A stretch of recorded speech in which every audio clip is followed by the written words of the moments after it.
Another screencast just to help you understand the Converse lesson plan template and each of the components required within that. You'll need to use the Converse lesson plan template for all 4 of the group lessons that you write and that you teach. One of those, you'll need to videotape and send to me on the Google Drive. And I'll also upload a video on how to go about doing that. Some of us are not familiar with using the Google Drive, so I wanted to make sure that was clear as well. But that'll be in another screencast. Let me scroll down. This is in a Pages document that I will... No, it's not letting me scroll. Let me see. There we go. Let me scroll down so that you can see the lesson plan template itself. Now the structure of this doesn't really matter as long as you have all of the components. What I generally do, and I'll explain the purpose and things like that in just a second, but I'll usually put the objective in a chart and the evaluation. I just take the criteria from the objective component, copy it, paste it over here to the evaluation part of the table. But then in the procedures section, because those can be lengthy, I'll just say see procedures below and then start listing them underneath. I will upload for you an example of a direct instruction lesson in math that I have used, and then it helps to me to see a model. So I have these directions for you, but I'll also upload for you a model's lesson plan so you can see what that would look like. These are very simple directions and they're very specific for students who have never before written a lesson plan. I know many of you are in the field, and so you have written lesson plans and you have a lot of practice with this, so you may not need this much in depth on a description here. But beginning with the standard, obviously we look for the standards, state standards for science and social studies, and then Common Core standards for math and ELA. But looking in that standard and reading the text of the standard, find the keywords. Are we comparing? Are we analyzing? As if it's social studies, are we looking at the patriots? Are we looking at loyalists? What are the keywords? And then just start searching and exploring websites for instructional ideas. You might find a really good lesson plan out there, and there's no need to reinvent the wheel. But as all of us are teachers, we know that no lesson plan is perfect for our class. It always has to be tweaked to meet the needs of our individual students. So find pieces of lesson plans out there that you just love and put them together to make it your own. For the purpose section of the lesson plan, you'll want to make it clear that you understand you cannot teach an entire standard in one lesson. And so the example that I've put here is this is the first in a series of lessons designed to meet, etc., etc. So in other words, purpose is what is your goal? What do you want to have done by the end of not just the lesson, but maybe by the end of the unit? And then step 5 is breaking it down into that one lesson. You'll write your objective. Remember that an objective has 3 parts. You need a condition. In what situation will this occur, or given what materials? You need a behavior. What is the student doing? Are they listing? Are they adding and subtracting? Are they reading? And then you'll need a criteria for determining mastery. 4 out of 5 correct, 80% accuracy with no more than 2 errors, those kinds of things. Excuse me.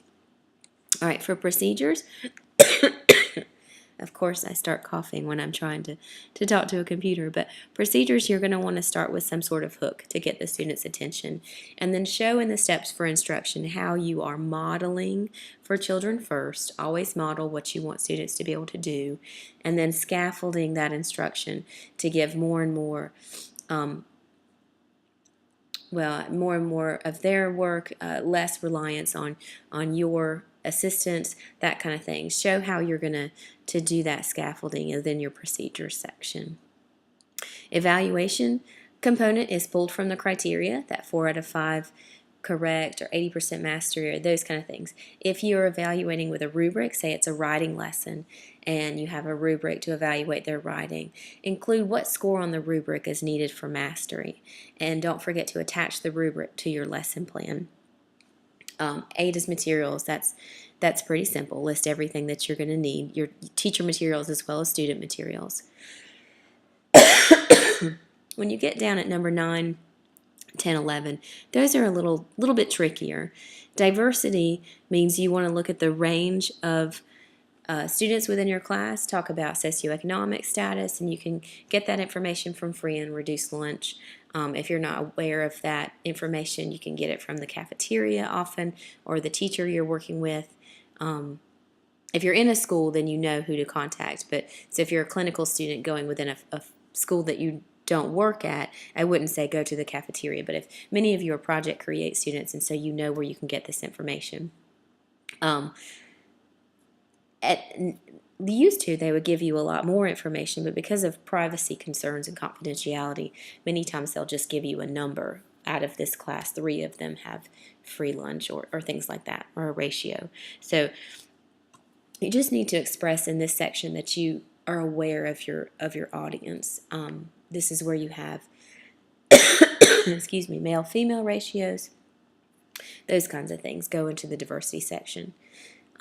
Differentiation is very important. That's how you know that you are meeting the needs of each individual learner. You're looking at standardized test data. You're looking at MAP score information. You're putting learners together who work well together. How are you making those determinations? If you're going to have a group where you're going to divide them up and have them work in partners, how are you purposefully excuse me, how are you purposefully making those decisions of who to put together? That's what goes into the differentiation section. Many people don't understand the contextual teaching. If only I could pause this video.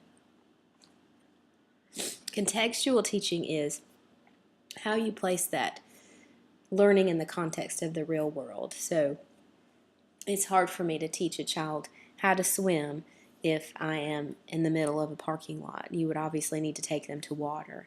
So while you can't do those things always in your lesson, what is your best attempt at contextualizing the learning? Can you connect it to the real world? In what situations would we need to know how to subtract? Those kinds of things. And so just getting it as close as you can to the context in which the learning would be applied. Accommodations and modifications. For you all, everyone in the group setting likely has an IEP or a 504 plan, so you'll need to note those needs in this section. You don't need to put first and last names for confidentiality. You can even use pseudonyms if you like. It's probably best to do so because we don't want that information getting out to the general public.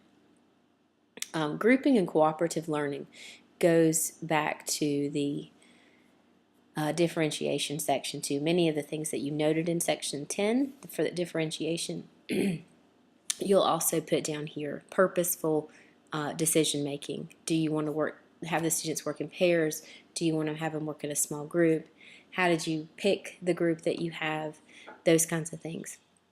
If it's a resource group and they've already been selected and grouped in a purposeful way, then just note that is, to me, it's something rather old. Not many people actually even use this anymore, but personal pathways to success. I've noted the link here, and it's a link to a poster that has the career clusters on it. Teachers in the field usually just do this. We don't even think about it anymore. When you grow up, you want to be so what area, what topic, what career might use this skill? When would I need to know the main idea? When would I need to know how to multiply? Those kinds of things. So what career cluster and what connection? Describe how you made that connection to your lesson. So like I said, I'll upload this going from standard to lesson plan, as well as one that I have for you, direct instruction in math, so that you can see a model.